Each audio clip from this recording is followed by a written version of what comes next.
Sounded like a off-brand transformer there.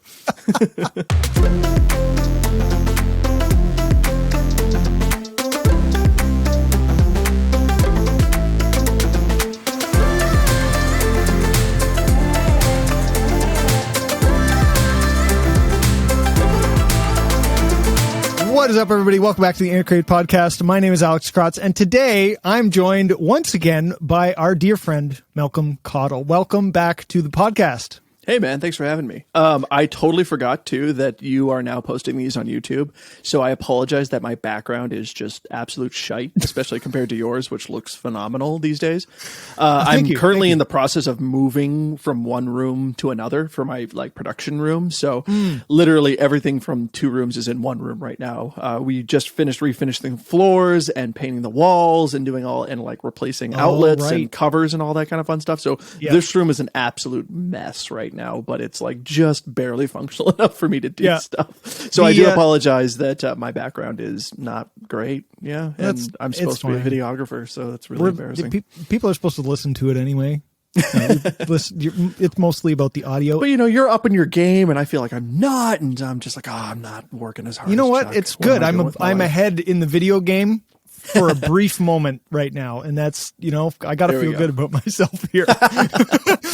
Okay, so anyway, let's dive in. Oh my God, puppy! See, this is where you make up for your background, is by that. There we go. I got puppy fodder. So I don't know. That's awesome. Yeah. She's been very patient, just chilling out in the room with me while I do a lot of different projects and catch up on some work. So she's had it. She's like, okay, no, attention now. Now I need some attention. I will sit in your lap. I'll be quiet, but I need attention. That's great. I'm okay with it. I'm totally okay with it. So today, I wanted to talk about recording yourself as a producer, as an engineer, as a player, whatever it is that you're doing. You and I do this a lot. We do a lot of projects together, but also on our own, where we are the talent as well as the engineer and or the producer and or the mixer and all of the above, or different combinations of that. And I've always I think that this happens a lot more nowadays. There's a lot of people learning to do this, and they fall into traps of not knowing whether what they're doing is any good. They fall into not knowing whether they're, recording themselves the most efficient way possible. Because I've talked to lots of people who are trying to, and I see their setup or how they're doing it, and it's like, really? You do it that way? There's a better way to do this. There's always a better way.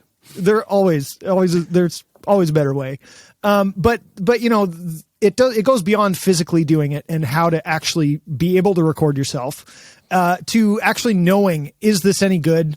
How am I going to do this? My workflow to make sure that I can separate myself from my work enough to understand what I'm doing, how to have those checks and balances in place to know. We've talked a lot about, mixed feedback and stuff. I help, you send me stuff and I go, yeah, this is what you should do, or this is my thoughts. And that's a nice, that's an example of, one of those kind of checks and balances in there. That's your way of going, this is how I need to check what I'm doing, by somebody I trust, telling me what they think, so then I know if I did it right or not, within my own workflow. So that's just an example, and we'll talk more about that in a minute. But I want to start with how you record yourself physically. Let's start with the physical aspect, because that's the biggest hurdle to get started. And for you especially, you are a drummer. And a lot of drummers, this is the biggest challenge. How do I record myself? Because an electric guitar player, you can sit with an electric guitar and play, and the computer's right in front of you, and the amp can be somewhere else, or you're using a plugin or an Axe Effects or whatever it is. But drums, especially real drums, you need drums in a drum room of some description. How do you do the actual recording, and what methods do you use? So start with your kind of your go-to ways of doing this. Sure.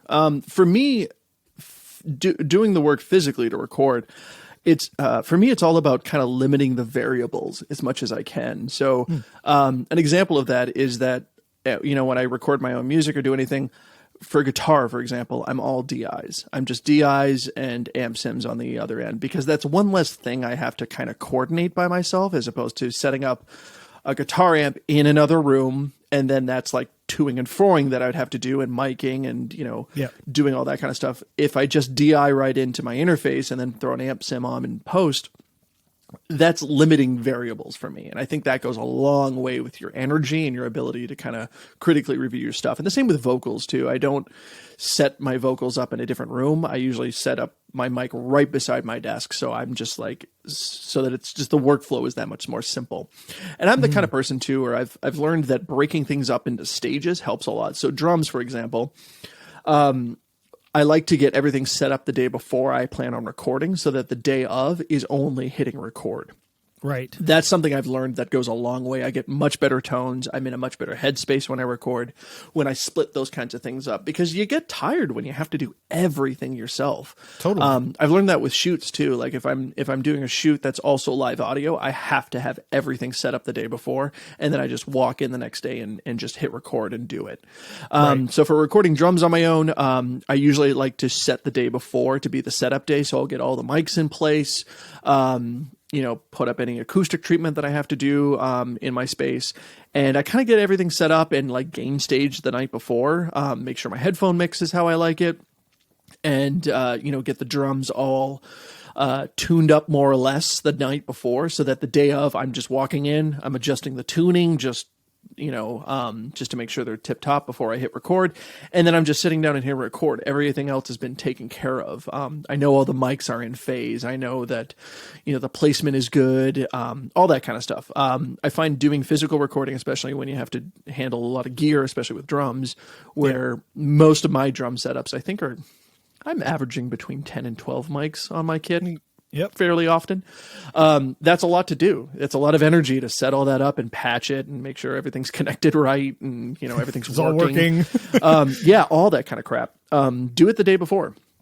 And I know that's not, for everyone, but for me, it's like, that's the night before, is doing all the setup, so that the day I'm actually planning on doing the recording, that's the only thing I'm doing that day, is I'm just sitting down, I'm doing a quick warm up, and then I hit record and I record. That's key for me to record myself playing drums, is splitting that up. And then, like I said, for, guitar, bass, vocals, just trying to minimize variables as much as I can, trying to get it so that it's the simplest I can make it, and that I can spend more time later tweaking things if they need to be tweaking. They need to be tweaked. I don't know. Tweaked? Yeah, okay. Yeah. I like twoke. I'm going to stick with twoke. If things need to be twoke later, then I can just do that later. Trying to just, limit those variables. What about you? Physically recording, do you have like systems in place of like how you do things, or splitting things up in ways? I kind of do in a sense, but not nearly as much as you do, because for me, I do all my own guitars are all through an Axe-Fx. And so it's the same kind of thing where I don't need to worry about a microphone on an amp somewhere else and all that kind of stuff. It's all within the Axe-Fx, which gives me options. One, I record a DI as well, so I can reamp later, I can tweak later. It's also nice for editing, but that's a totally different point. But it gives me the options, but I can also save the sounds, so I can go back to them later if I need to add different parts or change something or tweak it slightly. I do a lot of where I demo stuff out first with rough sounds, and then I'll probably, after the drums are in, then I'll redo the guitars to match a bit tighter. And at that point, I'll have the tones a little more where I can dial them in, because I know kind of the overall vision that I'm going to be going for, because I demoed it out pretty pretty heavily. I mean, you've heard my demos. They could almost, if I mixed them a bit better, could pass as final recordings. But that's kind of my way. Your demos are my finals. Yeah. But that's part of my workflow, just because I'm an engineer by trade. This is that's my whole thing. So for me, it's part of my creative thing is to demo it out very thoroughly with rough tones, but that are close enough that then when I go redo it, I'm honing in on that kind of thing, and I already know the bigger picture. So in a way, that's part of how I can record myself, because I'm not worried about the fine tuning the tones overly in the actual creative moment of trying to play, especially when I'm writing. When I'm recording the finals and everything's demoed out, I can tweak the tones. I can spend an hour tweaking the tone before I record, because at that point, that's what I'm doing. And in my head, that's what I'm doing. I'm the same way too, where I have one amp sim that I use when I start every time, because it's very low CPU. Like, it doesn't like crash my computer at all. It's a fairly universal tone too. Like, I find it works for most things, but like that's like, it's actually a Menace from Toneforge. It's just great. It pretty much works in any context that I'm using it in. Unless it's like a very specific effectsy kind of a lead or something like that. But I'll throw that on like all of my rhythms, all of my leads, and that's what I'll use to record everything. And then I'll go, and because I just have all the DIs, and then later when I'm mixing, I'm picking out much more specific and fine tuning the amps and the cabs and everything like that. And the only time I'll switch that out is if for whatever reason the part that I'm playing just isn't popping the way it should. The way I know it should. While I'm tracking, I'm like, okay, like I'm going to sub it out with some other amp, or I'm going to tweak it just because like this riff should be coming out more. I'm playing it pretty hard. You know what I mean? So, but yeah, it sounds like we have very similar systems. You're just using kind of the external hardware version with XFX, and I'm just going pure software. And I think I do tweak the sounds a little bit more when I'm doing the demos, even like I am picking different ones, but I also same kind of thing. I have a starting point that's kind of the preset that I start with and tweak from there as I work the part out, and then record it with that sound. And then that's kind of the starting point. Then like that, the second version of the sound is the starting point for the third version of the sound, which will be the final version when I actually record the final guitars. But yeah, it's the same kind of thing. I don't want to be bogged down being overly critical from an engineering perspective when I'm trying to be creative in the writing aspect of it, especially. That's kind of my big thing. And that's a different kind of separation, but it is in the theme of separating and not having as many barriers in each phase. And that's tricky too, because you got to wear so many different hats. I guess that's the big thing I've learned too, is the power of the demo too. Is the demo is really like when I'm writing my own music with the intent on, you know, producing it and releasing it, like I have to have a demo version where I just kind of, it's just barf on a page, almost like when you first write a paper, where you just kind of get it all out and then just see what's there. Like you get it all out of your head and you don't worry about the engineering at all, really. Like as long as it's there and you can hear it, whatever. And I think that's really, really important if you're doing like full self productions, is to get those demos out so that you can really critically review and listen to your stuff. And then you can make those better informed engineering decisions later. Like, okay, I got it out. Which string gauge should I actually be using for these different parts? Which guitar should I select for these different parts? Because that'll affect the DI, you know, like a DI from a different guitar is going to sound a little different depending on what you run it through. So I think the power of the demo is really understated in self-production and not just going for the final product right away. Like put in the time to make your demo. And the biggest thing I'll say about that, though, is when you're making your demo, and I think you and I have kind of coined this as a joke between us, there is no such thing as a demo because you never know what you can't replicate. Like it might be the simplest thing, but you might just not hit it the same way. And maybe that's because of demoitis. I don't know. Like you've just gotten attached to the demo. But there might just be a vocal or a lead guitar line or just something that you did in the demo that you just can't quite replicate in the final version that put in the extra work to make sure the demo is good. Like just make sure the guitar is tuned, that you're really giving it your all, and that the variables are limited as possible so that if you have to use something from the demo in the final version, it's not like a travesty. Yeah, exactly. And I will say that the caveat here and what I want to that I don't 100% agree with, it goes exactly with what you just said. There's no such thing as a demo. So when you're doing your demos, you want to get a bigger picture, but I think there should be some attention paid to the engineering so that you have something usable, but you're not spending a million hours tweaking the exact frequencies and the whatever. But that being said, I am definitely inspired by the tones that I'm using and by the guitar that I'm playing, whatever, for different parts. So for me personally, at least, that is part of the demo and part of the creation is picking the guitar that I like, picking the tone that I like. Is it a heavy tone? Is it a crunchy tone? Is it super distorted? Is it clean? Is it delay? Whatever the thing might be. So I do have that in there, but I don't spend an hour trying to craft the tone if it's not inspiring me. I just I try and limit how long I actually allow myself to get distracted down a rabbit hole of let's find the perfect tone. It's like, no. Find a tone that's good. Find a tone that's inspiring me. Find a guitar that's inspiring me. But, and make it so that it's usable. Make it so that it's recorded well, that it's not clipping. But don't worry about the 100% mix unless that's going to be inspiring you. And it's fast enough, and you're fast enough at doing it. And the more you do it, the faster you get.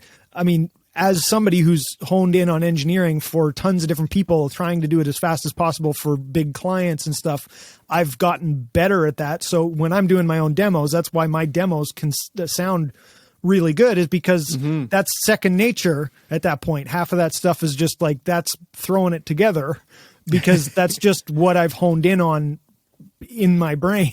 It works that way. And I guess my thing is, if you're an artist and you're writing, just don't worry about getting bogged down if you don't need to. Just that can be later.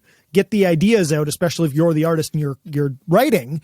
Get the ideas out. Make it good enough that you could use it to some degree, because there's no such thing as a demo. You never know what's going to get used. But don't allow that to get you bogged down and make you completely uninspired to keep working on the song. I think you said something perfect when you said, like, just avoiding the rabbit holes. You know what I mean? Like, it doesn't mean you can't do like better engineering when you're doing a demo, or practice better engineering when you're making your demo. Just make your demo. Don't go down all of the rabbit holes that you can go down later when you're fine tuning and when you're making the quote final product. When you can spend that kind of time. But when you're making your demo, just, do a good job, do what you need to do, but just avoid the rabbit holes that we all love to go down, and you don't realize you're down it until you're already past the key. Just keep keep trucking to make sure that you're staying creative on the idea that you're working on at that point, I think is a big thing. So for me, when I'm recording physically, I'm the same way as you. I do vocals literally right here in front of my computer. I have an SM7, so it doesn't capture, and this is part of why I like this mic. It works for my voice, but also it doesn't capture a whole whack of stuff around me when I'm working. And that's just, I've made that choice. They're great mics for that. Such a beautiful little mic. Yeah. But I genuinely like how it sounds on my voice. I've tried tons of mics, and I like how it works. And then the bonus is that I can do vocals right here in the control room for that purpose, and that's good. When I'm doing guitars, because of the X-Effects, I can sit here and play, and the keyboard's right in front of me. I can do it really easily. For you, I know we both kind of share the same thing as you said with the vocals, doing them right there, and guitars, same kind of thing. But drums, how do you do drums physically? Just an overview of that kind of thing. Yeah, no doubt. I record drums very differently than I record like guitars. I've really learned to love recording guitars in sections and doing everything by the section. Okay. So with guitars, I've right now I like doing it section by section, and then I edit as soon as I get a take I like. If I have to comp something, I comp it right in the moment, and then I bounce it out. And then I immediately edit it, so that, because I found that with editing, especially with guitars, I don't like going back to the beginning at the end and then having to edit absolutely everything. I really like editing as I go, because then my takes actually end up being tighter, because I'm recording layers to already edited takes. So then I'm a little tighter because I have to like actually fit into it already. Right. Same with bass too. Bass, I think I record bass the exact same way I record a guitar. So I do all that layering and that comping and that editing as I go. With drums, I don't like doing that. I like doing front to back multiple times, and then comping everything at the end, and then editing everything at the end. Okay. That's how I prefer to do it. With drums, I need to feel and hear the whole song at once. Yeah. With guitars, I don't know, for whatever reason, when I track that, I'm totally fine splitting it up. I'm totally fine kind of like feeling it very slowly ramp up and ramp down. But with drums, I think it's a lot because there's so much like overtone. So like with cymbals and with just bleed and stuff like that, it's really hard to punch things in and go slowly.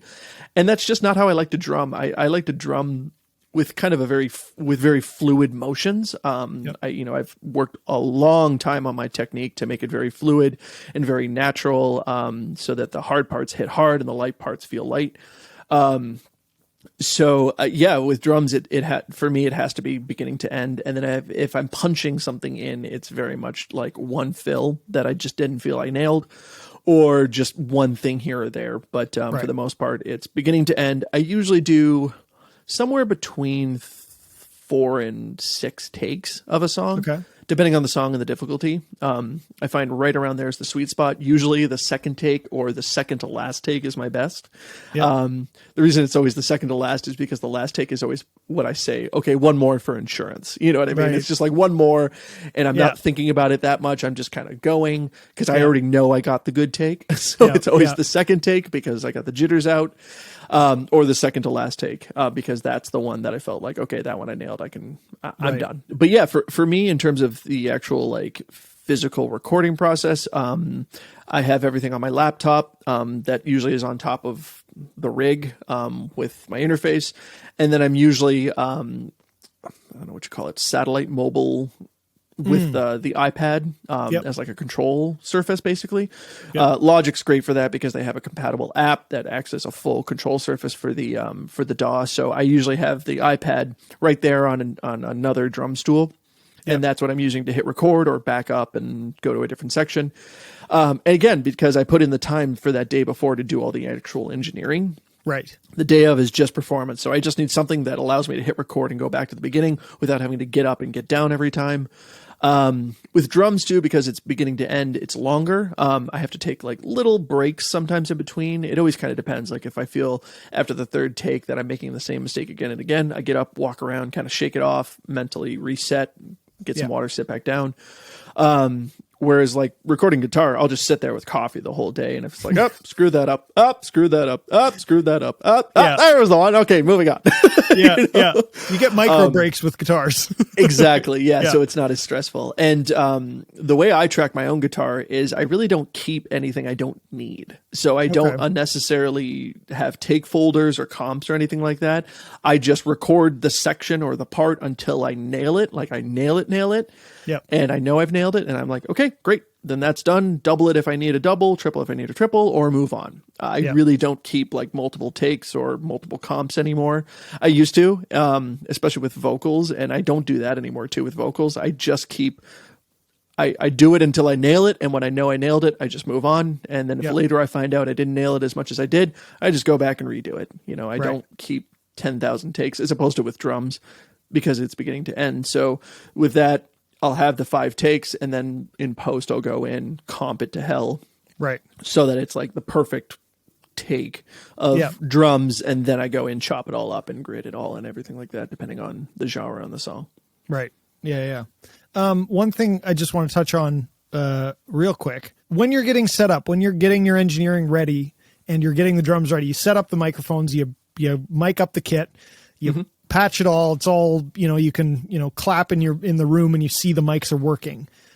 How do you actually get the drum sound? Because you can't play and move the preamps. So just for all the people in the back, sure. How do you do that? Usually I kind of go like piece by piece with the kit, depending on the song. So if I have like a tom break or a big tom fill that like I know I want like to sound good and big, I'll play that a couple of times and then I'll go and listen. And then I'll just really listen and say like, okay, are the toms sounding like I want them to sound when I do this fill or when I do this like tom break or whatever. And I kind of just do that around the kit. So I pick sections out of whatever I'm recording and I record a couple versions of them, and maybe I started for a little while. I would like record 3 different versions of it or like 3 different takes and then move the mic slightly and then see if I could pick one that I liked. But I found I could never quite get back to whatever that first one was, if the first one was the one I liked and I moved it ever so slightly.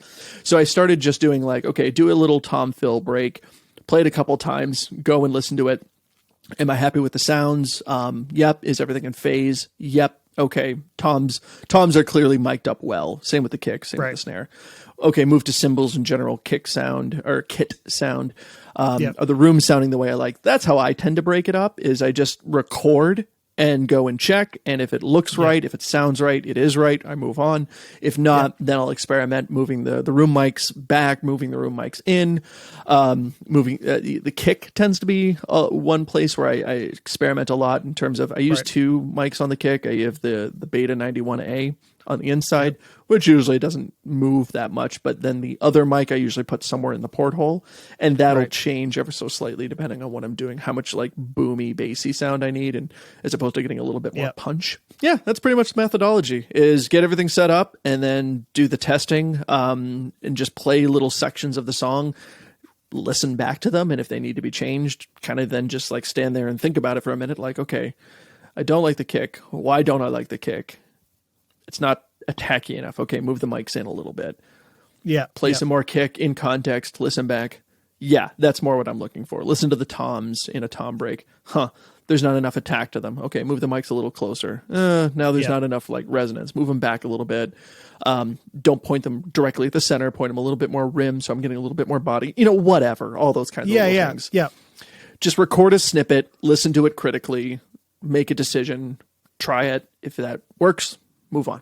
Yeah, that's why it takes, so long to do it, and also why it's so nice to separate the days, especially for drums, because it's a lot of play, fatiguing, record, listen, play, record, listen, play, record, listen, change, play, record, listen, change, play.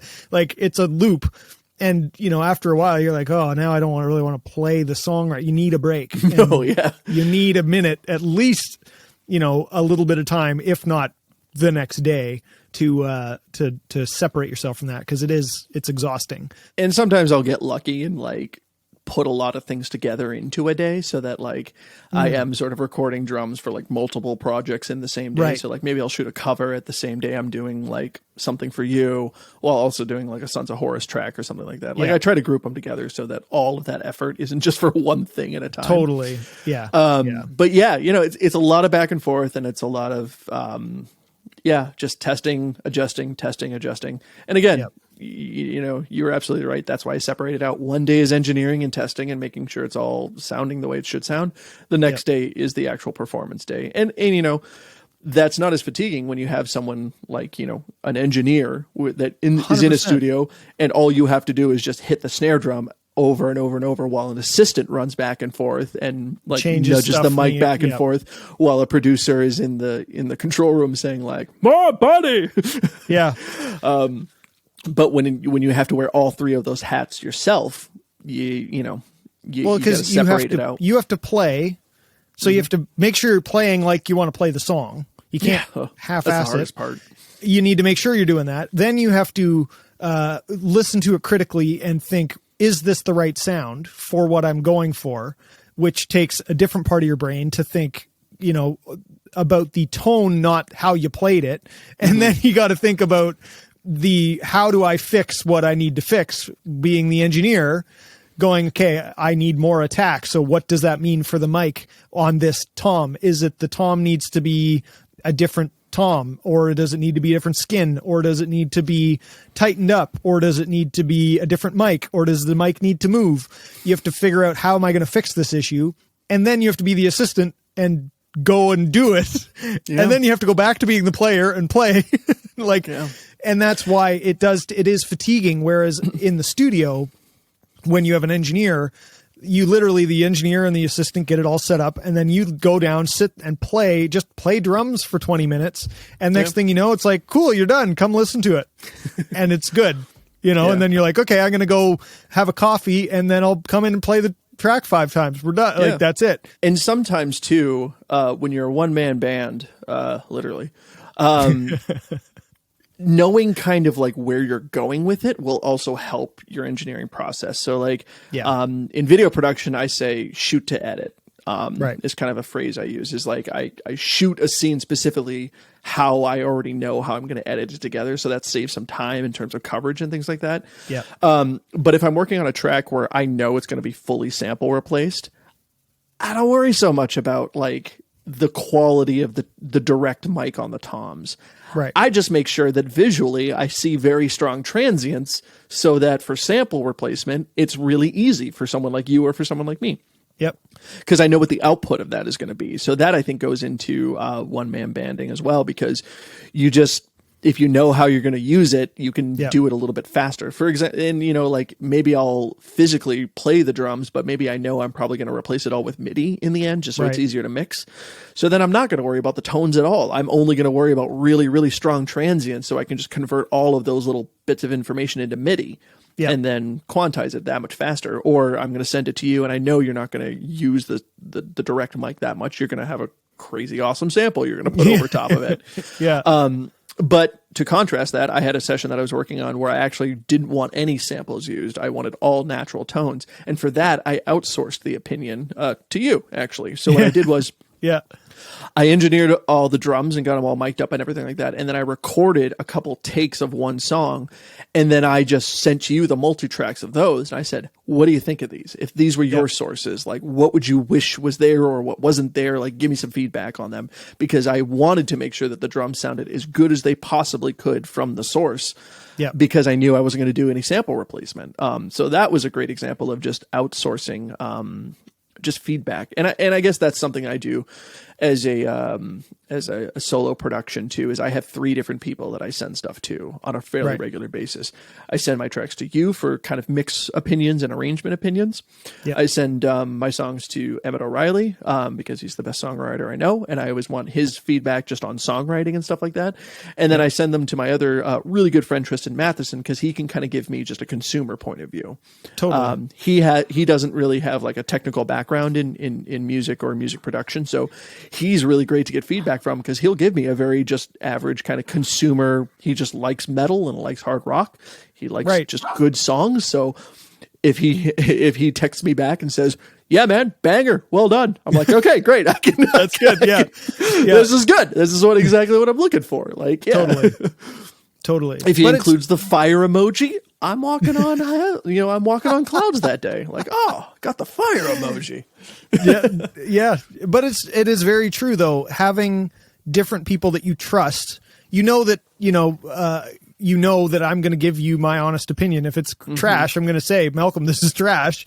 But you also feel that you'll way say about not your best work. Not your best work. Yeah, exactly. My word choice might be different, but at the same time, when you send it to Tristan, he doesn't know exactly the ins and outs, but he's honest with you. If he's like, I don't love it, he would say that. And so that, and that what can give you that confidence in, okay, I did good job. If they say it's good and I feel good about it, then it's good. I can feel good about it and move on. No so that's very important, I think, to have. And I think that especially when you are a one-man band or a one-man production or doing a lot of stuff on your own, having that kind of outsourced thing. Because even when I do mixes, I still have my buddy Al. I send a lot of my mixes to him and I'm like, hey, dude, what do you think? And he just sends me a couple points or says, yeah, sounds great. But it's like my little check. Even though I've been doing this for years, I trust my speakers, I trust my ears, I know this, but it's still that extra added little, confidence, just going, yep, 100%, yep, good, we're good, or there's something I missed, or because you're so deep into it, as all wearing all these hats, you can sometimes lose perspective, and that's what that can help with heavily. So it's very interesting you said too, and I think that is a very interesting point. With a lot of people think of mixed feedback. So once the whole thing's done, then they send it out for feedback. But you took it to the next level and were like, you know what? I want to get the source right on this one, like overly. I don't want to have to try and fix it as much in the mix. I want it to be good as possible right from the recording. And of course you want it to be as good as possible all the time right from the recording, but sometimes it's a little more extreme than others where you're like, yeah, I can fix this later. But this one, you took that to the next level and went, you know what, I'm going to really try and improve this. I'm going to really try and take this to the next level. And that was a learning experience in every other part of it. And with that, you literally took the multi-tracks of the drums and sent them and went, what do you think of each mic, of how it's sounding together?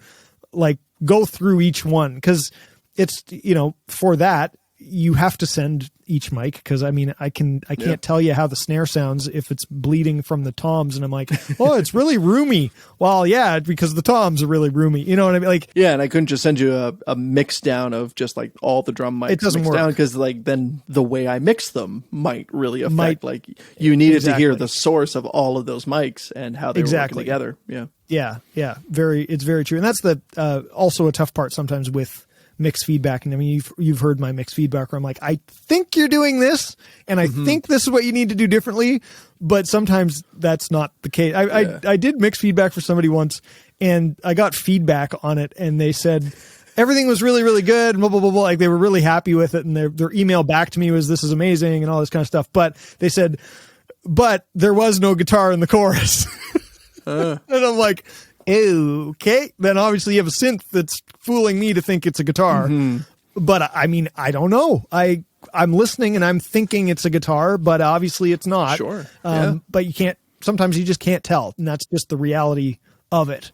So, okay. So moving forward, when you do the drums, you have your takes, you've got your couple good takes. That's all good. When it comes to vocals, you said you have stopped, you comp on the go and stop taking a bunch of takes and comping later. How do you know that you have a good take? What's your kind of, like, how does that work? Do you just feel it? Do you ever take safety kind of stuff? How does that work? I sometimes take a safety. I usually my safeties are in doubles and triples. I kind of just, it's my style. I just know when I've hit it. You know what I mean? Yep. I think it's just a confidence thing that has come with doing it enough times and feeling it in my chest and my voice as well. And I guess to preface this, like, I do scream vocals almost exclusively. Right. I don't sing really. So there is an element that I don't have to know that I hit the note or not. True. Very true. So there's one less thing in the equation for me in terms of what I need to do. Right. But for me, I can just listen back and it's like, am I getting that grit that I know I can get? Is it hitting right? Is it kind of blending in the way I can hear it blending in my head? And rhythmically, is it really on point? And sometimes, like I said, I don't know, for me, just like keeping a million takes or a million comps usually doesn't get me there. Comping, I feel, especially with my vocals, and like, it's all about kind of the one go of it. If I comp up like every syllable or every word or anything like that, it sounds manufactured to me. I can never quite get it to sound like it flows naturally, and maybe that's just because I haven't put in the time to figure out that kind of editing. Yeah. But for me, with my vocals, especially with the scream vocals, every line needs to feel like it's just like in your face and just coming through the ceiling. You know what I mean? Totally. So, and that's not exactly how I would do it with other artists too. Like, if I had other artists come in, I do take multiple comps, multiple takes, and I comp them together, and I have safeties and stuff like that. Cause I can't just have them come back in. And maybe that's it, is I know that, like, I'm just doing it in my own room, in my own space. If I need to set it all up again, I can set it up with basically the same variables. You know what I mean? Right. So maybe that's it. It's just, I feel confident that if I need to redo it later, I can, because it's my time. I just need to make the time, and there's no one to blame that it didn't get done right the first time or anything like that. You know what I mean? Like, it's just the process. So, and maybe that's a bit of a comfort about doing it yourself too, is that you don't feel like you're wasting anyone else's time. You don't feel like you have to nail it or, get it all in one go, because it's just your time, and your energy. So maybe that's an element to it. For me, I like to get like the main vocal done first. So I'll kind of go through and get like the top line done for the whole song. And then I go back and layer by section. Right. As opposed to guitar, which I'll layer as I go through the sections. With the vocals, I do tend to change it up a little bit, where I get the main line kind of done in sections throughout the whole song, not in Right. one go, obviously. And then I'll go back and layer out the sections as dynamically I need to. So like I know right away the chorus, I'm probably going to triple the chorus if I'm doing a scream chorus, but for verses, probably just a double Right. is good enough. So I'll get all those done. Like bridge, maybe I'll double or triple based on how big I need it to be. And then sometimes I'll go back through and do like a whisper track for screams. That's always kind of nice. Yep. That I'll usually do at the end once I got everything figured out, because that'll be kind of like one continuous line. I'll just do it until I run out of like whisper breath, and then I'll just stop, back up, and keep going until I run out of breath. Right. Because that's going to get like squashed to heck and, compressed to hell. So it doesn't really matter to me. Not a as much. forefront thing. Yeah. No, it's background, it's texture, it's just for articulation. Yeah. But yeah, for me, the big thing I'm listening to is, do I have the power that I'm seeking for the different sections? And do I have the articulation that I need? Especially with screaming, can get really scrambled. And I like very articulate screaming. Like that's why I'm really attracted to like Randy Blythe from Lamb of God. He's just a very articulate screamer. You can really hear what he's saying. And some guys get really muddy, and I don't like that. So I really look for articulation and rhythmic consistency. Is the rhythm on top, especially because I think of screaming kind of as a percussion instrument as much as a vocal instrument. It's very percussive, so it's got to be rhythmically tight without the editing first, and then editing just kind of puts it in the pocket. Yeah. But that's what I look for in vocals in terms of knowing that I got the right take. And I don't know, it's a feeling thing too. Like when 100%.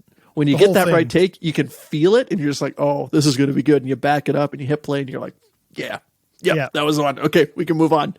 Yeah, no, totally. And some things are more important. Like it's more important to really focus on the chorus if I'm doing a scream chorus or a big scream like bridge, where the bridge is kind of the climax of the song.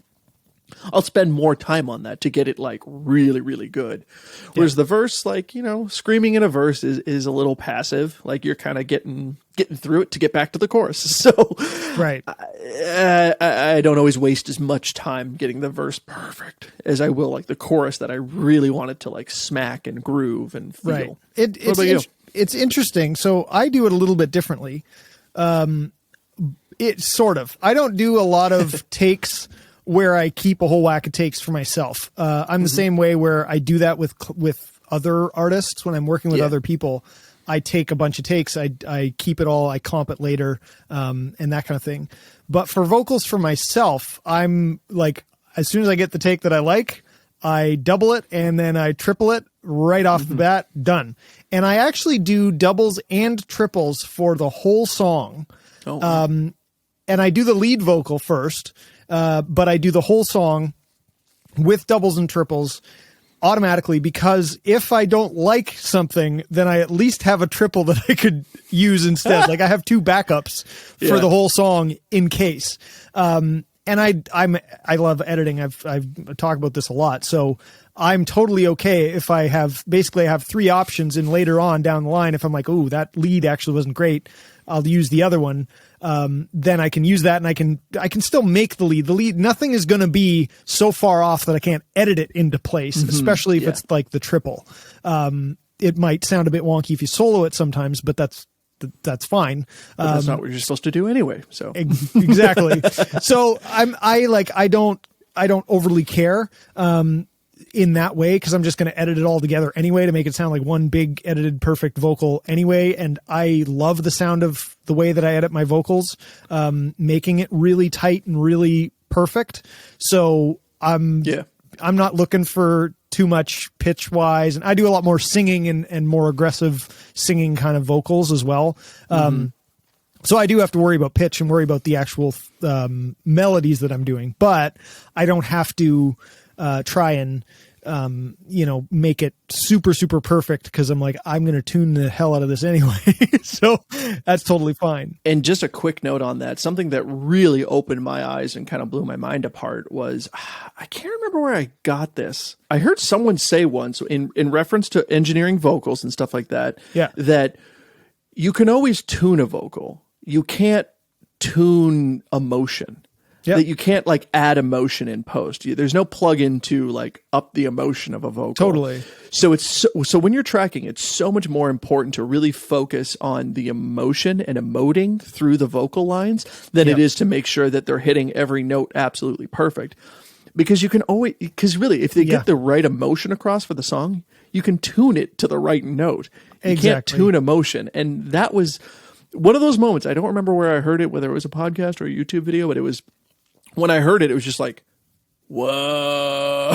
Like, that's so true. And it totally changed the way I track vocals. I said that in a recent podcast episode, actually. So did you? Okay, maybe it was you. I want to say maybe it was I've talked Jay. about it before. Did Jay say that? We talked about it in a different episode with Jay as well. Yeah. Okay, I've talked maybe about that's this many times. Okay. Yeah. So it's maybe, it's very so maybe that's it. Maybe I've just heard it so many times that now I can't like stick it to one thing. It's because it is so true though. And the way that I see editing is you can add tuning, you can time it, all that kind of stuff. I can create that. But I can't create the emotion. There's no plugin that's going to give me the emotion. But so I can make you in tune, but you got to give me the vibe of the song.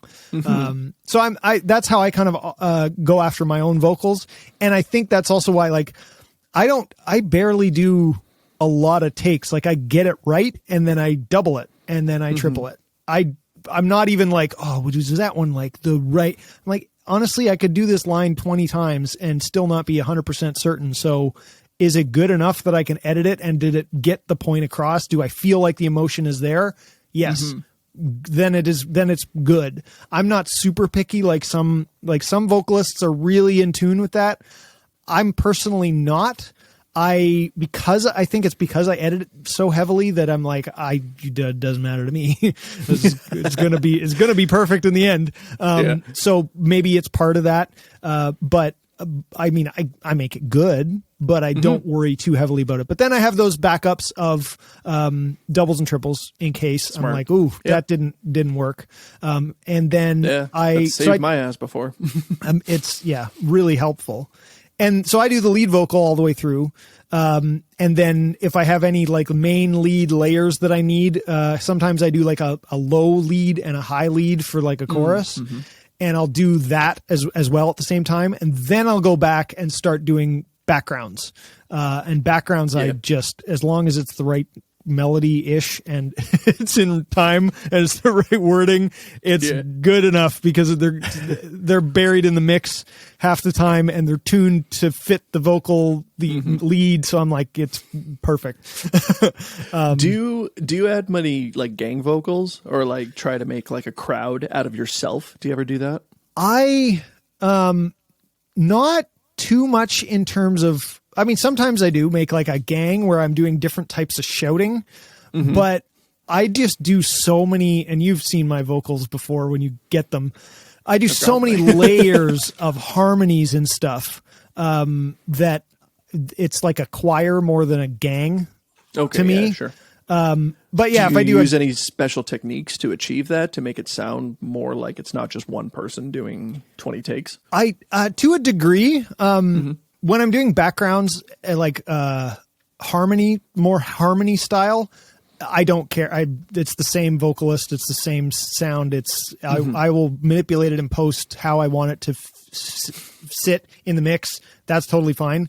When I'm doing more gang shouty gangy kind of things, I guess you could say, I do to a degree, where I do different emotion in the thing. I kind of yell it slightly differently or do a slightly different melody almost if there's a melody involved, a higher one and a lower one. And I do a couple of each, because they're going to be different anyway. So I just kind of do that.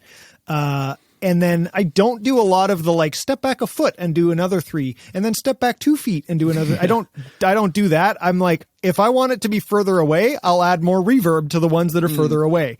I want the pure vocal sound from the mic, and to manipulate it in post because I just don't like it not having that option because then the compression's all wrong. And that's not the way that I do it. I add that's part of the room I add after the fact, if I'm doing stuff like that. So yeah, fair enough. I've started kind of playing with those kind of techniques, like nothing too quite scientific, like Right. like doing 1 foot, 2 foot, 3 foot. Right. Yeah. But I've started just kind of playing with like plugging my nose for a couple takes just to get kind of like a different sound. And I'll try to do like a distinctly high voice, a distinctly low voice. Yep. I'll do a couple where I'm like like, eating the mic, and then a couple where I'm just like a little farther back just to get like a slightly roomier sound. Yep. And I've actually found that like playing with a couple of those things, because like I write pretty aggressive music, so usually the gang vocals are like shouting a kind of like important line, Totally. that I really want like emphasized. So I do want a lot of like punch and attack to them. So I find I can make it sound like more people with just like a little bit of manipulation that way, like plugging my nose, like just doing different like voices almost. Like I'll do like a James Earl Jones, like Yeah.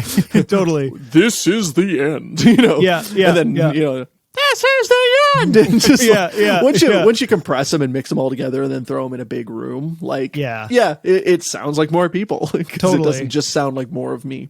Yeah. And I think like if I'm in a really nice room, I do the kind of step back from the mic, and if I'm with people, because I want the room. So if I compress it, the room comes out. Here, I don't care about that because there is no room anyway. So I want it dead, and I want it dead, so accurate. I can add a nice room, a nice church, or a nice cathedral to it after the fact. I do to a degree what you're saying, but not to like, I don't plug my nose and do it. I'm not maybe quite as extreme. If I want that kind of stuff, I think it's just because I've worked with so many different people and done it in so many different contexts. I will literally just go, "Hey, Malcolm, I need some gangs." Hey, Al, record some gangs. Different people. Like I just call up different people at that point, and I know enough people with enough recording knowledge to record themselves, and just go, "Here's the thing, just record yourself 4 times and send it to me." Cool. In that regard, though, I've found that there's no real replacement to just getting like 5 to 10 people in a room with one mic, though. Like there's something you can layer them all together and they'll sound like what you're going for. But it's true. To me, it's like it's kind of the difference between like a stock MIDI violin versus getting like an actual string quartet to come in and record. You know what I mean? Yeah. Like it'll get the idea across. It's fine, but it's not quite the magic of actually getting 5 people in a room screaming at a microphone for these gang vocals. I don't know. I think there's no replacing the real thing there in that instance. That one's a tough one for sure to replace. I think it's just fun. You can feel the vibe of the 5 people in a room just having fun because they're all kind of screwing around at that point. So, and they're not quite you can hear accurate. That. Yeah. And you can't edit it. You cannot change it. So no, yeah. It is what it is, and that's kind of part of the thing, I guess, So the other thing I wanted to talk about, which you mentioned before, and it went in the middle of a bunch of stuff, and I wanted to put my 2 cents in, is with guitars. So you mentioned you actually record a part and then edit it, and then record like the double. Is that? And then you edit that, and then record the next layer, and then edit that, and then record the double to that layer. And then edit, like that's how you do it. Interesting. So I don't do that. I will record layers. I layer things as I go. I'm the same kind of, I approach the song that way, but I don't edit as I go at all. I sit down and edit later. I do rhythm guitars and then I'll edit the rhythm guitars and then do lead guitars if I can. Like I do try and separate that, but I don't edit as I go. Mostly I think because I just sit down and edit, and I'm fast at editing when I get in the editing workflow. When I'm recording, I want to record. So when I play something and I play it the right way on the guitar, I want to double that exact thing that I did, the exact, like the way that I fingered it, the way that I played each thing, the way that I hit the strings, and the way that I would like slide with which finger to hit the note and so I don't want to edit it in the time because I'm like, I need to remember what I did and how hard I hit it, how I felt when I did it. I need to replicate that right away to double it. So I'm a lot more of like get the ideas down, and half the time when I'm doing that, also I'm continuing to write. It seems as I layer, I'm like, ooh, that I screwed that up, but that's a nice harmony. Ooh, I should try that. So I'm just like, yeah, and that'll happen that, too. yeah, and I don't know. I'm very much. I think it's because I'm an editor as well, and I've done tons of editing. That editing is a separate thing to me, and so I sit down and I'm like, this is okay. I'm going to edit this song for the next 3 hours, and that's what I do. And that's what I used to do. I used to sit down and track absolutely everything and then do a separate editing session. I find with my lifestyle, because I work a 9 to 5, right, I just don't have the time to do that all the time. Right. And I find I put it off when I know I have like a 3-hour editing session of guitars in front of me, because that's just a lot of time to eat up. So I find I've just learned to be more efficient to edit while I track, because then I get it done faster. And two, there's been a couple scenarios too where like while I'm editing, I'm realizing that I didn't track it as well as I could have. Right.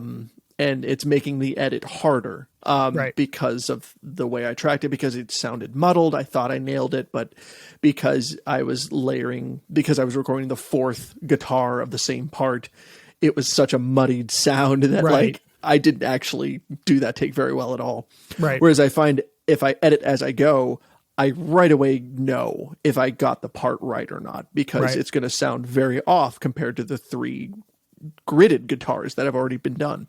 Right.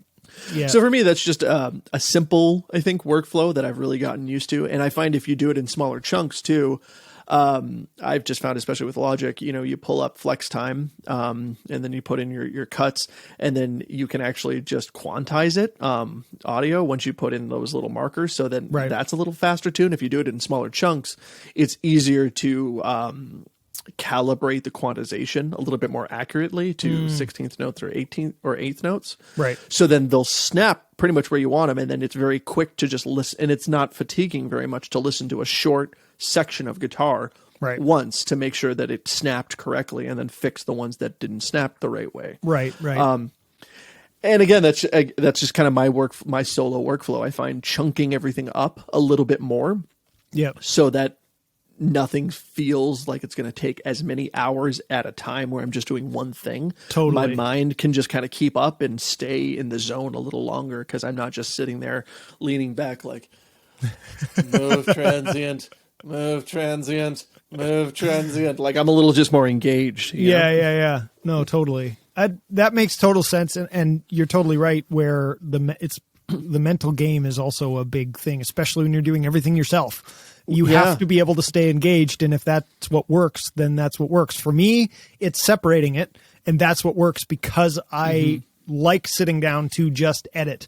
To just do one thing, Yeah, and it just, the workflow, the way that I edit works better. Like I don't use Elastic Audio or Flex Time stuff to edit. I chop everything. So once I duplicate and playlist and go through and I start, then I'm like so honed in, and that I want it to be one thing, and to me, it works better. And the way that I edit, and the way that then I have to fade everything, and then I just can listen at the end, and it just works better if I can do the whole guitar. If I have to do one piece at a time, I'm like, oh my God, I'm going to die. This does not work for me. It just doesn't work that way, especially for rhythm guitars. The odd lead guitar stuff, depending on how I do it, because sometimes I do some strange guitar things where I can't play, or it's physically impossible, or just it's physically impossible for me to play something that I've written. So I have to do like the first half and then punch in a piece, and then the second half and then punch in a note and another note. And then those parts I edit on the go, because I have to be able to tell if I did it right. So if I'm doing a more Billy Talent style guitar thing, note by note by note, note by note, then yes, I edit. But if I'm playing the actual chords, then I typically will edit that after the fact. And even if I'm doing both of them in the same song, I'll edit the stuff that's more note by note as I go, and I'll leave the chunks to be edited after the fact.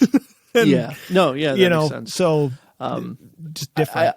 And I think I've learned too, for my own workflow with my own stuff, that I kind of need that instant gratification. Right. That like what I did sounds good and it works. Right. I have a real hard time like chunking something like that much and then like not spending the time to sit there and put in all my crossfades and make it sound natural again. Right. Like it'll drive me crazy, and I just like won't be able to like leave the session until that's done. So I found that editing as I go just works better for me. Totally. And again, too, like most things that we've said, like that's not necessarily how I do it with a client. Like if a client came in, I would probably be doing a lot of comping and like waiting until they're gone and then sitting there and doing all the edits. But like if it's me, I got the time. I'm trying to maximize my time all the time because I don't have a lot of time. This is the system that works for me to just get things done efficiently and correctly the first time.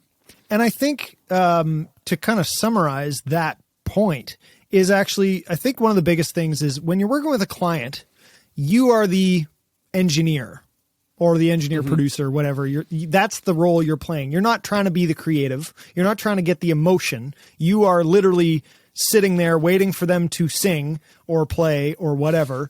And so you are honed in on the takes that you're getting. So what I find is if I'm the engineer and I'm working with a singer, one, I need backups of like, safeties. So when they're like, oh, I don't like that take, I have more to choose from. But the other thing is if I don't like a take that they did and I know right away this is not going to make it at all, I just can right away go, do another one, get another one. And I know that I have good takes. I don't need to keep the ones that aren't good. And so in my mind, I'm kind of making this mental map of what's the comp going to be while they're singing because they're the ones singing. But when I'm doing it myself, I can't do that as much. So I have to go, is this the right take? Yes. Good. Done. And it's easier to hone in on that a little bit. Whereas with a client, you are honing in on it differently because you're only the engineer. Same with guitars. Because you're the only one doing it, you need to edit it right away and know that it's right. Whereas if you were just the engineer, you'd already know if it was right or wrong when they finished playing it because all you're doing is concentrating on it, not concentrating on playing it and then concentrate. You know what I mean? Yeah. So you're honed in more on it. And I think that makes a big difference and why, sometimes you need to complete something right away versus saving it for later like you would with a client because you're honed in on it differently. And so you need to reassure yourself differently because you're wearing different hats in that sense. Yeah. And I think too, like when you know how you're going to use it or what you're going to use it for later, you can kind of preemptively prime that. Like if I'm recording guitar or whatever, and it's a very rhythmic part and I look at what I just recorded and I'm not seeing the transients in the right spot, I'm like, okay, I'm just going to do that again and try to pick it a little harder. Yeah. Even if it sounded fine, it will be easier for me to edit if I just push a little harder so that those transients pop out so I can splice them that much better. Whereas if I'm recording another guitarist, I'm not going to worry about that because if I need to keep their confidence up and I need to keep them in the zone. So again, like I said before, that shoot to edit mentality, that record to edit mentality of like when you're by yourself, you can kind of preemptively catch these things that'll make your life easier later. Totally. No, 100%. And I think that's, for me, vocals is the biggest one that I record to edit. I'm like, can I edit this? Great, done. And with another vocalist, if I'm recording somebody else, then I can't do that. I can't go, oh yeah, the pitch is real bad. I can tune it though. And I can't say that right off the bat and know that, if you solo it, it ain't going to sound good, but it'll work in the mix. They don't understand. People don't understand that typically. Whereas for me, I'm like, this is a background vocal. It's good enough. It's going to be tuned to within an inch of its life, but that's fine because I'm going to put it 10 dB underneath the lead in the mix with a ton of reverb. So you're not even going to hear these glitches that are going to come when I get to editing it. So it doesn't matter. And at some point too, they're going to walk in and want to hear what they just did too, because they're not going to just take your word for it that it was all good. So like they're going to hear little things that are off. And again, you're not going to waste their money while you sit there and explain how post-production works. Exactly. So they're going to want you to, they're going to want you to take that background vocal that they just recorded and they're going to want you to turn it way up or solo it, which hopefully you can avoid, and listen to it. And they're going to go, I don't know, that S just doesn't end perfectly on the, let me do it again. It's not even worth it for you to try and explain that S being slightly short is not going to matter when I time it and tune it and put it in the mix 15 dB down where you barely hear it. I also have this plugin called a de-esser. You're never going to hear it. Yeah, never going to hear it. Ain't going to be a problem. Yeah. That's funny. One thing that I do want to add is when I do record myself, one thing that I tend to do as well is I over-record in the way that if I think maybe I'll want that harmony or maybe I'll want this lead part, I'll record it. And then I mute it later. It's so much easier to mute after the fact than it is to be in the mix going, oh, there should be another layer here. And then set up the vocal mic and record it and edit that and put it. No. I record as much as possible as I'm recording. That's part of the way that I do my own production. But I record as much as I possibly can because I can mute it after the fact. I can be in editing going, oh, that didn't work. Never mind. Mute. But when I'm recording myself, I don't try and think, is this going to make the final mix? I just go, could it possibly, do I like it? Yes. Good. Record. That's one of my mentalities to, again, like we said at the beginning, ease that burden, not have as much to think about and not take some of the pressure off of myself when I do it. I'm definitely like that with drums and vocals, not so much guitar. Cause I guess in my head is like, I can just plug in the guitar pretty easily. Right. Add another layer, but with vocals, it's enough of an environment and a vibe and all that kind of stuff that I will kind of be conscientious of that, and definitely with drums because it's a lot of effort to get the drum sound, and you'll never replicate it again. You know, it ain't gonna you'll work. Never quite get it the same way. So definitely with drums, I'll over record. With vocals, I maybe depends on how I'm just feeling that day. Definitely not with guitar bass though, because for me, I'm just like whatever. It's gonna be the same guitar. I'm just gonna plug it right back in. And tune it up. Like, nah, whatever. I think it's just the way that I think too. When Absolutely. I do guitars, it's a very smart mentality. Because I've done a ton of stuff where I record the main guitar, record a harmony, and then record a second harmony, and then mute the first harmony, and then record another harmony on top of the second harmony, and then mute the second harmony, and now I'm at this third harmony I never would have thought of, but that's what ends up being the lead guitar part in that section. Interesting. And so that's just the way that I think and create different parts. So I just lean into that and just allow myself to have all those parts if I want them, and I can go backwards if I want. I don't have to. So makes a lot of sense. The way that I do it.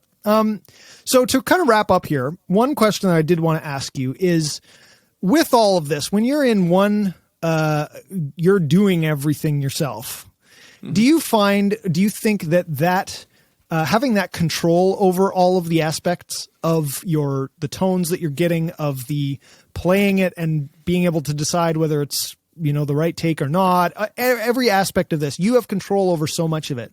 Do you think that it helps your creativity, or do you feel that it hurts your creativity? Do you sit there and wish, I really wish I had an engineer for everything? Or do you kind of like engineering certain parts of it and like having hands-on, not for all of it maybe, but for certain parts? Do you find it actually helps your creativity, or does it overall hinder your creativity? That's an interesting question, honestly. The reason I say that is because the reason I started doing everything myself is because I felt that my creativity was hindered because I was constantly waiting for other people to do their shit. That's kind of why I started doing it all myself, because I was constantly reaching out to other people and constantly being like, hey, hey, collab bro. Yeah. And I'd get a lot of like enthusiastic yeses, but then like not a lot of follow up, or, waiting around a lot, or like I'd get a piece, but never the finished product. So that's I started doing everything myself literally out of necessity, because I just had a need to produce and create more music and more pieces of art, and I couldn't keep waiting on everyone else. So I just that's why I started screaming too, is because I was doing everything but the vocals. And I was like, well, if I just get people to just sing a chorus, because I don't want to sing, I could at least scream the rest of it. So I just started learning how to scream and learning how to do all the rest of it. Right. So I don't think being a one-person show hinders my creativity, really. It fatigues me a lot. I will say that. Like, I would really prefer if someone else tracked my drums. And I find the amount of effort does encourage me to take shortcuts. My last two EPs did not include any live drums. It's all programmed drums, because I just didn't have the energy to do all of that engineering and performance by myself. If it's a one-off song, I'm perfectly fine to mic up the kit and do it. So like my stuff with you has all been live drums, a couple singles, all the covers are all live drums. But oh man, when it came to doing like a 4 or 5 song EP, like I just don't have that kind of time to get the parts in my hands well enough to actually execute them as the way I like to record, and 2, to have them sound half decent with all of that effort. So I've been programming a lot of drums just because of that, because I'm just tired, which has sparked a different kind of creativity because I write drums not very different, but I write drums differently than I naturally just play and write drums. Right. When I'm actually playing them, which is kind of neat because sometimes I write something that I never would just sit down and play, and so I come up with interesting things, and other times I'm like, what the hell was I doing? Like, I can't. It makes sense, but it's awkward as hell to play this, things like that. So overall, I don't think it stifles my creativity. It does wear me out though, and if I don't mind writing. I like writing everything myself. I like collaborating too. If a Magic Genie showed up with a budget for my next EP and said like, hey, like you're in full creative control, but like you can have a studio with other people and things like that. Yeah, I'd take it in a minute. Like I would love to have a week to record my next EP with like you, where you engineer all the drums and all the guitar and I just have to be the performer. That sounds actually really great. I would really love that, but I don't have the budget. I don't have the time, and I have to build up a lot more goodwill with you before I think you're willing to do that for me. I have to wait until you say, okay, I want to do a full course on how to make a whole EP. Well, Chuck, if you just record me, then you can do have the content here. Course. I'll just be your content. I guess that would be my answer. Is I don't think it hinders creativity, but I definitely think it fatigues you and makes you look for shortcuts, because it's a lot to do it all, especially too because then I want to do music videos, which I have to do all myself as well. Right? Yeah, so totally. It's another layer. What about you? I mean, you've been doing your full-on productions for a while. Interestingly enough, some parts of it, yes. I would like help with. Other parts of it, no, I actually don't. And I think for me, I like doing vocals on my own. I like recording my own vocals. I like running the session. I like the whole aspect of that. Guitars are the same thing. I for the most part, like doing the guitars myself. Same, I've done tons of guitars. My buddy Al and I used to do a lot more stuff together in the studio, and he would record the guitars. But I found that for me, and I'm just used to recording myself, that if I'm like half a note into a take and I decide it isn't good, it's easier for me to just hit spacebar and then hit record again right away than it is to tell somebody stop and then tell them, yeah, I'm ready to go again, hit record. I could have been done the take again. So for me, that's the kind of thing in the thought of, oh, layer this, add this on another track. Oh, actually, this is another option. Just put that on a playlist and use this one.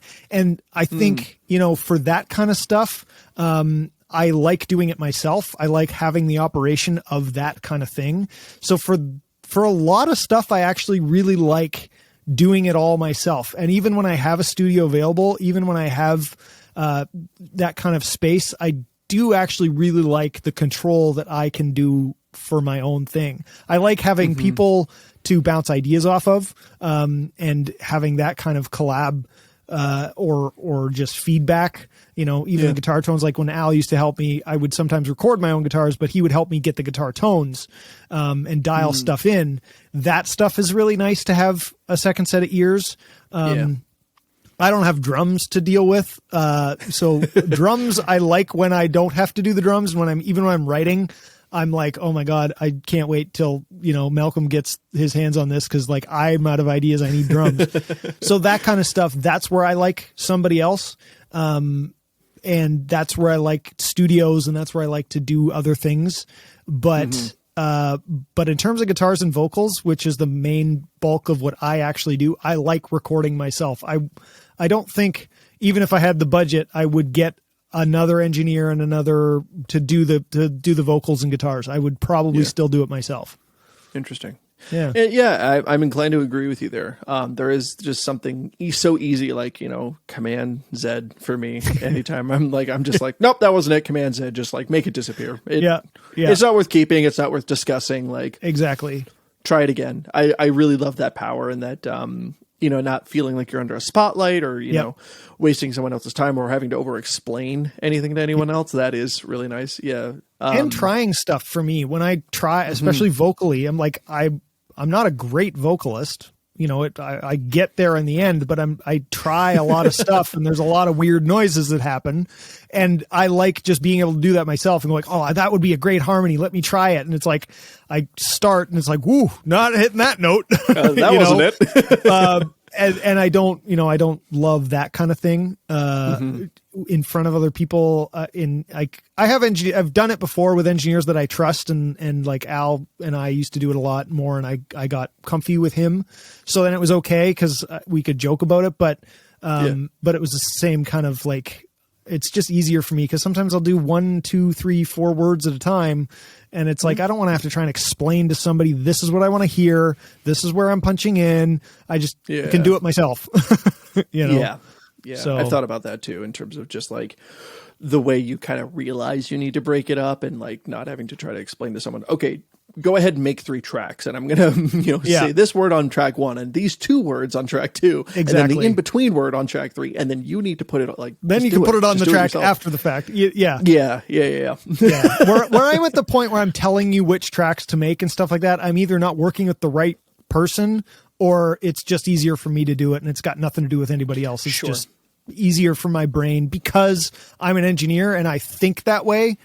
It's just easier for me to do the way that my brain thinks, and I can do it fast enough on the go anyway. And I don't care about that. Like, it's not a hindrance to me. And I find that, back to my original question, it helps my creativity because I get to try stuff in a different way than I would trying to, instruct somebody else, I guess. So, And in terms of creativity too, I do find that like the reason I really have enjoyed songwriting solo is because all the elements can work together the way I want them to work together, which is really nice, as opposed to when you're working in a band and you have to kind of convince the bass player to follow your kick pattern or convince the rhythm guitar that you and the bass should all play the same thing for a little bit. There are those little negotiations of arrangement and things that, it's like, or, the rhythm guitarist is kind of just like chugging along all lackadaisically and you're just like, can you just like link up with us, please? Totally. Especially with songwriting, there is that really nice creative freedom to just have the arrangement be exactly what you want, have all of the elements complementing each other the way you want them to. That doesn't mean it's not still great to collaborate with other people and have other people jump in, but to be the real captain of the ship for that is a nice thing. Totally. And when you can technically, engineeringly and production wise do it yourself, that obviously helps. Cause I feel that way. I like recording myself. I do like collaborating. When I used to work in the studio with people and in person, having people here or like, let's sit down, and work on an idea and like see what you do and see what you do. And I did like that kind of aspect of it. And like, when you and I do a cover and I have to do it and then send it to you and get your stuff and then fix if I could do that live, that would be nice more often than not. But then I'm going to take it and go record my parts myself. But I do like the collaboration aspect for certain things, and for other things, I'm like, nope, this is the way I want it. I'm going to do it all my way. know. So it's either or for the actual creative aspect. There's different methods, but from a technical perspective, I actually do like recording myself physically. So.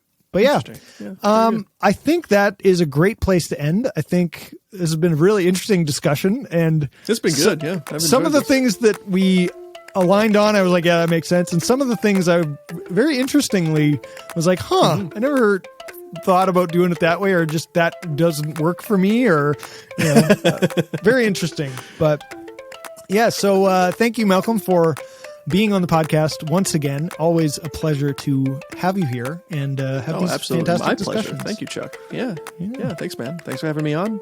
Good seeing you. Good discussions, and more to come, I'm sure. Oh, yes. But that is it for this episode, guys. Thank you so much for listening, and be sure to subscribe on your favorite podcasting platforms, wherever you listen to podcasts. And also remember that the podcast is now on YouTube, so go check that out. You can find it through my main channel, or just search for the ANAK Creates podcast, and it has its own channel, so go check that out. Thank you for listening. I will see you in the next episode. Until then, always be creative. Always be creating. Okay, you do it then. Until then, always be creating.